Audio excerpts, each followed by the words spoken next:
Hello everyone and a warm welcome from the home of FIFA here in Zurich, Switzerland. We are looking forward to a jam-packed episode of Living Football today, including an interview with one of the leading ladies in world football, Joanna Wood, president of New Zealand Football, 1 year out from the FIFA Women's World Cup 2023. We will then take a look at the groundbreaking improvements in the medical field at the FIFA World Cup, and we want to introduce you to the exciting project Next 90, including big names Laura George and Alexi Lalas. All this now on Living Football.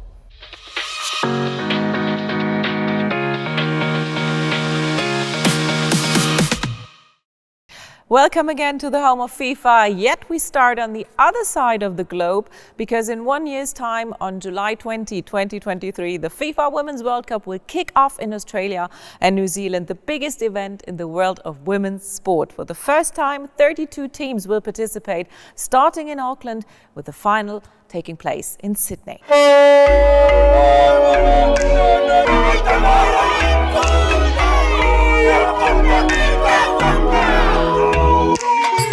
I'm delighted to welcome you all here to this very important milestone event to celebrate 1 year to go, yes, just 365 days until we kick off the FIFA Women's World Cup Australia and New Zealand 2023.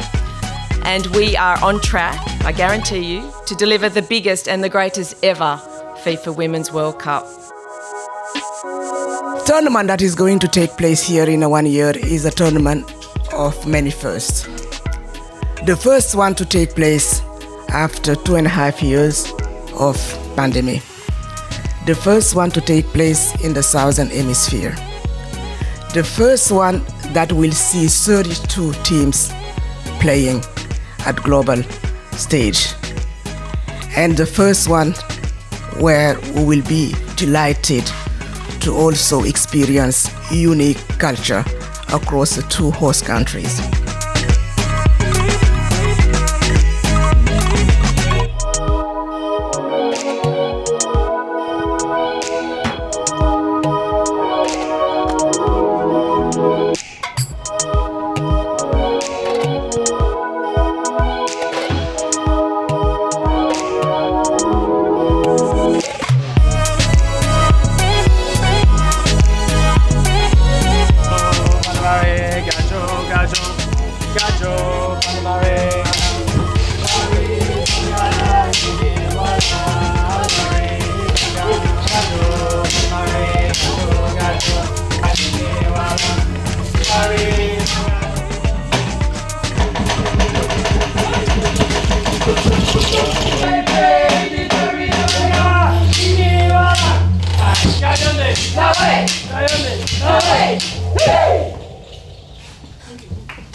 We are looking forward to our first guest. She is not only the first female president of New Zealand Football, but also one of the leading women in international sport as an elected member of the FIFA Council, Joanna Wood. She's joining us today via video from Fiji. Joanna, nice to meet you. Nice to see you again. Kia ora. Joanna, you are the first female president of New Zealand Football and you've just been re-elected. So first of all, congratulations. Thank you. Thank you very much. How is the journey so far? It's been a really interesting journey. It's been really exciting. I've now been on the New Zealand Football executive for just gone 4 years, and I've been their president for just over 3. So there's always learnings in a new role. But I think the bit that I really like, not that I think, I know the bit that I really like is meeting people and working with people so that they get to enjoy football both on and off the pitch. What brought you to Fiji, a beautiful island in the Pacific? I came to Fiji on Monday for Oceania's Football's Women's Conference. And I've been helping facilitate that, which is around capacity building and the leadership of women in women's development offices and some of our social responsibility managers here in the Pacific. And so it's been great, but we also, have to watch a little bit of football because it's the OFC Nations Cup. So we have 9 teams who are working very hard to qualify for the playoff tournament in New Zealand for the World Cup for one of those last 3 slots. And I just watched Samoa at the opening match against Tonga, and Samoa beat Tonga 2-0. Yes, we met previously at the FIFA Asia Pacific Islands Forum, and we were speaking about your German heritage. Your father grew up in Germany. Joanna, I would also now like to go back, but not that far, just a couple of months. Do you remember the moment when New Zealand and Australia were chosen to host the FIFA Women's World Cup? It was interesting, I guess, in the sense that we were all in different countries. So our Australian co-hosts were in Australia. Some of them could get into the head office in Sydney for Football Australia. But for us in New Zealand, we were still dealing with COVID restrictions. So we were in our own homes. And because the council meets in the middle of the night for us in New Zealand, we started the meeting at 3:00, and I think the vote was around 4:30 in the morning. It was very cold because it was winter. So I was sitting in my lounge with the fire going, thanks to my husband, and could watch all the excitement. And I can remember when President Infantino was making the announcement, and he said, "It's now my pleasure to announce the host country." And my stomach dropped, my heart, everything just dropped. I thought, oh, a host country, that's not sounding good. And when he announced Australia and New Zealand, I guess I was so relieved and so excited. The tournament will start in Auckland. The final draw will be in Auckland, and also New Zealand will be the first ever hosts of the FIFA Women's World Cup playoff tournament. So what can you tell us in terms of preparation? So the playoff tournament is going to have 10 teams. It's going to be hosted in 2 cities in New Zealand, Hamilton and Auckland. So they're not too far apart, about an hour and a half drive. So that's quite convenient.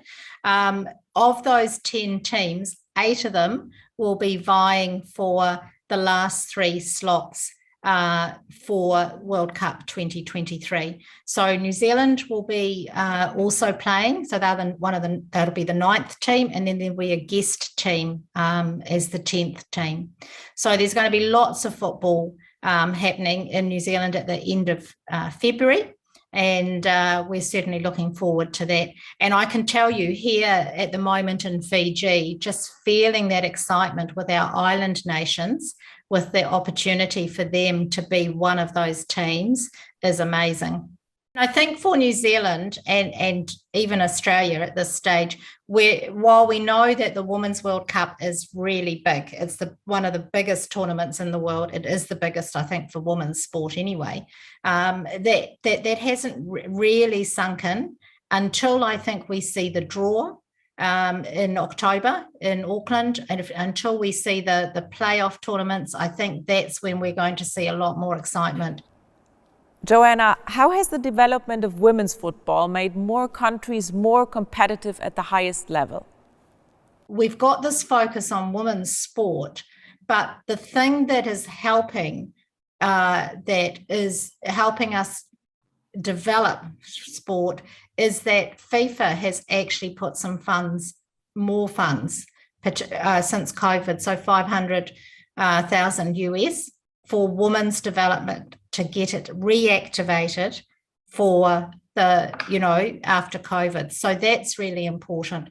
Then you have, if you think about it, I've got a little thing here I can show you. We've got in Oceania the first women's strategy, All In. So this has a number of pillars, and it's about raising the visibility, it's about providing opportunities, it's about being equal, it's about being inclusive. So we've got a focus, and we're actually tailoring programs to meet the needs of our different member associations. And I think that's the difference. We're able to tailor programs for a member association. And what impact can this great tournament have not only on football, but all women's sport in New Zealand? I think one of the things that's really important is the legacy. And for some of us, you know, in the past, legacy has been post or after the tournament. But in actual fact, we say in New Zealand that we call our legacy program Aotearoa United.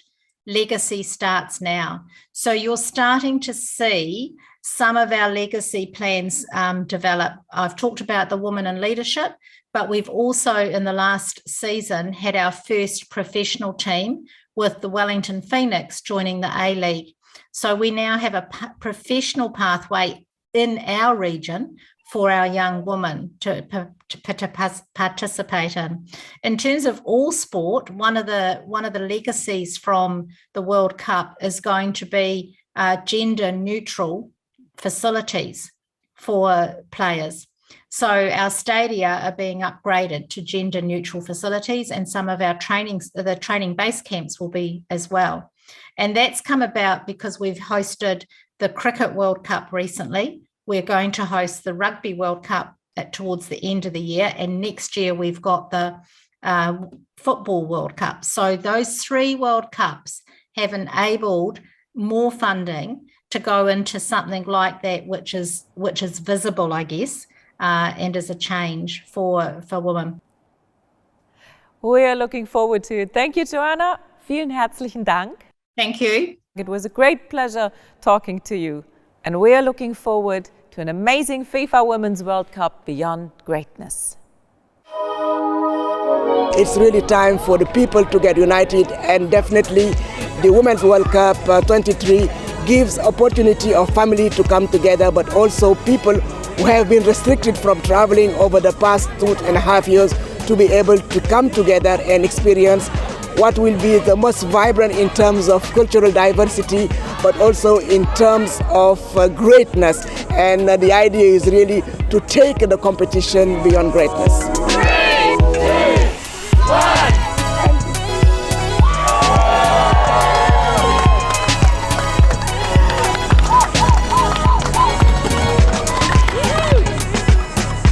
It's going to be a big legacy for the country.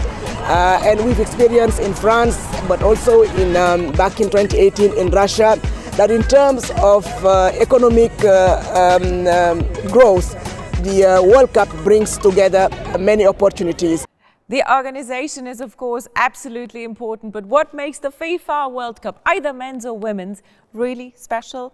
It's, of course, you, the fans. So now we are delighted to speak to 2 members of our FIFA fan movement. This is our direct line to football fans around the world. One from Australia, one from New Zealand, Andriette Rodriguez in Auckland, and Angelica Georgopoulos from Sydney.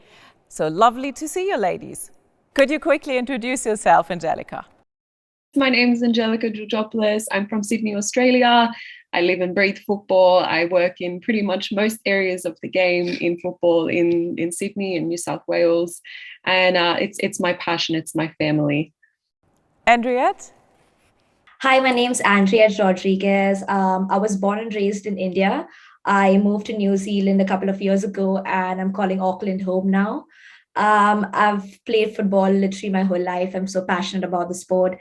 And I'm super excited to pass on all the skills and knowledge to the younger generation now. Yes, I mean, you look very sporty, but you do not only play football, you're also a coach now. Yeah, I've been coaching for a couple of years now, and it's an amazing journey. I love everything that I've learned from the sport, and I'm so excited to get the young kids involved into sport and learn everything I've learned all my life through the sport. Angelica, you are the youngest ever in your community club to be elected vice president. You also work for your state football body, Football New South Wales, and you're currently a female football community ambassador for Football Federation Australia. Wow, what made you so passionate about football? Honestly, I grew up with it. I lived at my local park, and I didn't even realize how much football was a part of my life and my family until talking to my friends, and they said, "Wow, you're at the park all the time. Like this is crazy." And then I said, "Yeah, you know what? Actually, this is my life." And I think what brings football is that togetherness and that family that just no other sport can offer you. And I think that's why I'm so drawn to it. And Angelica, you're in Sydney, looking forward to the FIFA Women's World Cup. How would you describe the current atmosphere in the country around the competition? Can you feel the excitement? It still feels so surreal, Jessica. I feel like I'm living in this dream that's not actually happening. And I think everyone's starting to realize this is coming home. And, you know, with the girls and our team looking really strong, I'm super excited. And the vibe is just so intense. I can't even explain this to you. Andriette, what do you think the atmosphere will be next year, especially in New Zealand? Oh my gosh, the atmosphere is going to be amazing out here because we've never really had such a big event happen in New Zealand before. So we are like super excited to have all the football supporters and fans from across the world come to New Zealand, explore our culture, explore what we have to offer in terms of football. And yeah, we're really excited for all the international travel that comes in. Well, people from all around the world will be visiting New Zealand and, of course, Australia. Angelica, what are the 3 sentences or expressions people need to know before landing in Sydney? So there's a lot. I don't even know where to begin with this. With Australians, we like to cut everything off and make talking difficult. So I think some of the biggest ones is yeah, nah, which actually means no, and nah, yeah, which means yes. So you've got to think a little bit when talking to Australians. Okay, great. Because it's not so easy to, exactly remember if you misspell it. Well, Andriette, what's a must-do when you come to New Zealand as a fan?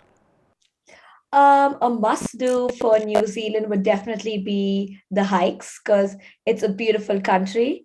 Tramping is really amazing out here. And a must-do would be to go to a couple of home games and do a bit of wine tasting after, because after watching a football game, it's only right to do a bit of recreation as well, right? Thank you very much, ladies. It was a pleasure talking to you. All the best. And of course, see you next year, Angelica and Andriette. Thank you very much. Thank you. Thank you. And if you want to become part of the FIFA fan movement, just go to the website fanmovement.com. The Men's FIFA World Cup is rapidly looming on the horizon, just 100 days to go now, and we are looking forward to the biggest sporting event in the world. In preparation, the team doctors of all 32 qualified teams met for a medical workshop hosted by FIFA in Doha. The FIFA World Cup will see additional measures, including a medical replay tablet for each team doctor to review injury mechanisms, a FIFA medical coordinator overseeing the field of play services at each stadium, and an injury spotter who will analyze any relevant medical incidents from the media tribune.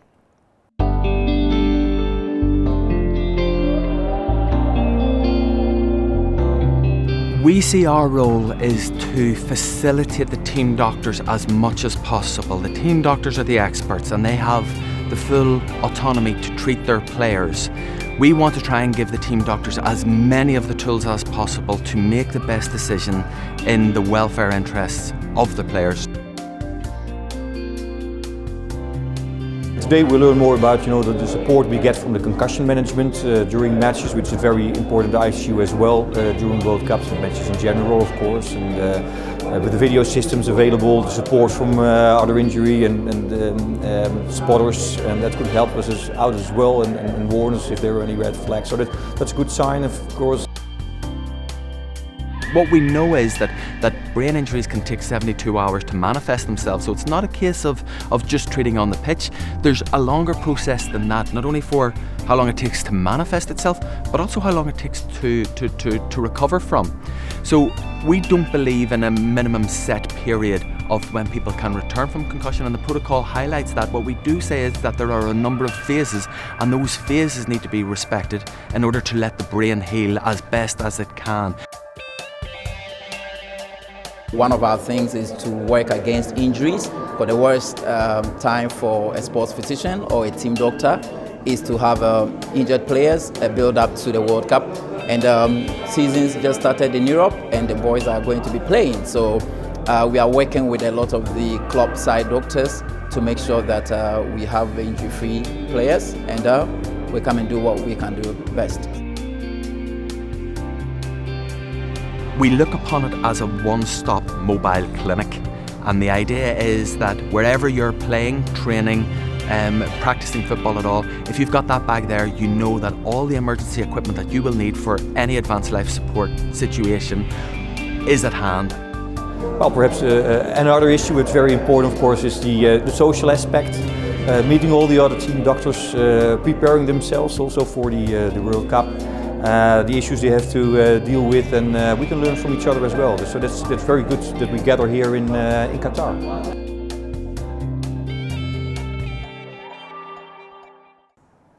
For many people, the end of their working careers means retirement. When professional footballers end their careers, they are in the prime of their lives and do face a new challenge. What comes after they hang up their football boots? Well, this is where the FIFA program, The Next 90, comes in.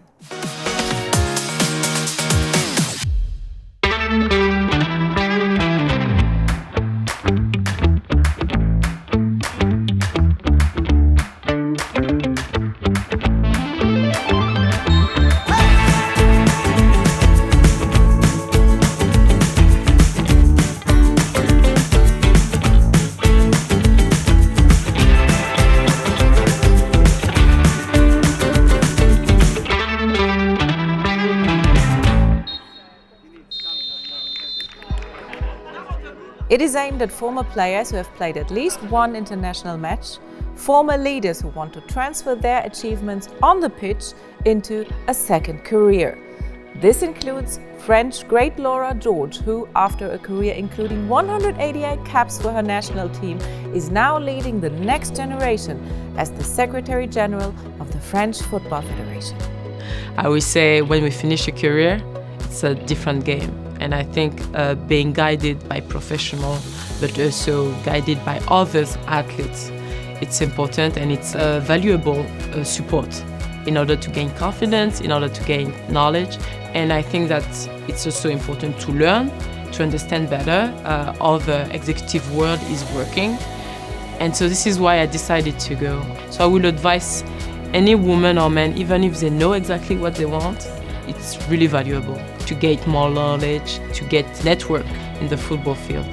After completing online modules, the Next 90 participants met in person for the first time in Zurich to network and learn how best to shape a second career.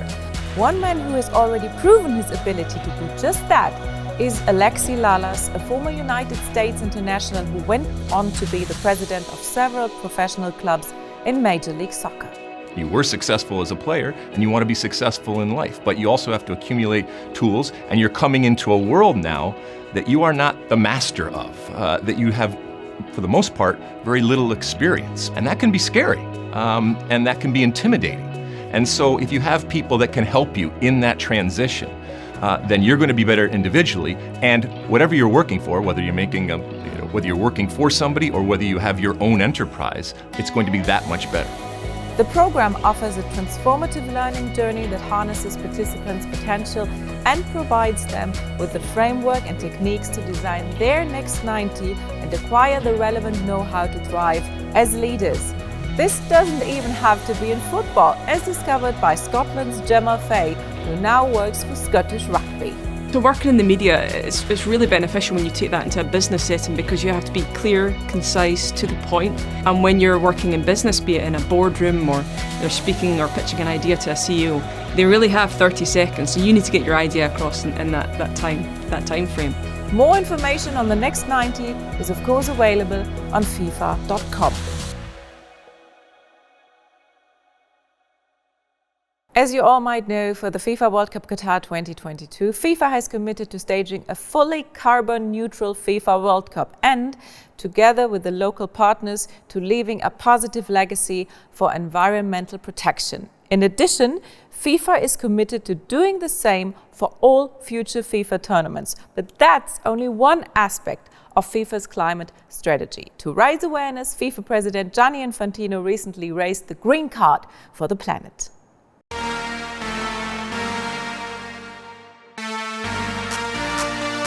Hello, I'm Gianni Infantino, FIFA President. Today I'm asking everyone who loves football and who cares about the environment to raise FIFA's green card for the planet. Mein Name ist Lothar Matthäus. Jill Ellis here. Eu sou Pelé.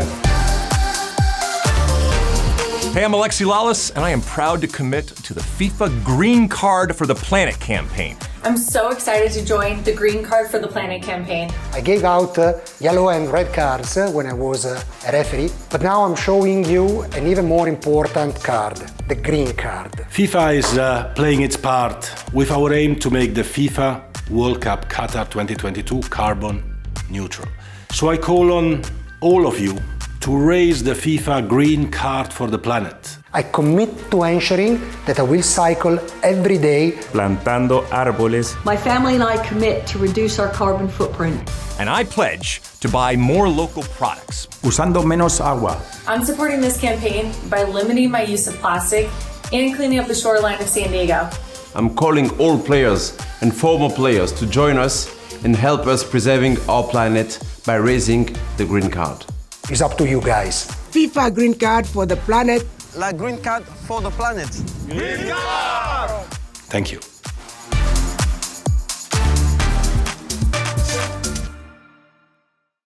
If you want to be part of the initiative, you can download or print your green card and nominate 3 friends to do their pledge towards the environment. And with that, we say goodbye for this episode of Living Football and leave you with the beautiful singing of the Fiji women's team who are competing at the OFC Women's Nation Cup. Bye-bye.